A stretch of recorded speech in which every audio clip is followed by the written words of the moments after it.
तर आपण आज बनवणार आहोत साबुदाणा खिचडी. काही जागी त्याला उसळ पण म्हणतात. त्यासाठी आपण एक पहिले बटाटा कापून घेऊया. बटाटा कापल्यानंतर त्याला तेलामध्ये फ्राय करायचं.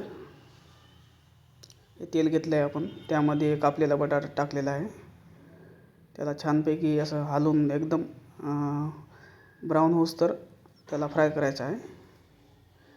हे आपण साबुदाण्यामध्ये चटणी, मीठ आणि शेंगदाण्याचा कूट टाकलेला आहे. त्याला एक मिक्स करून घेऊया. इकडे आपला बटाटा एकदम ब्राऊन झालेला आहे.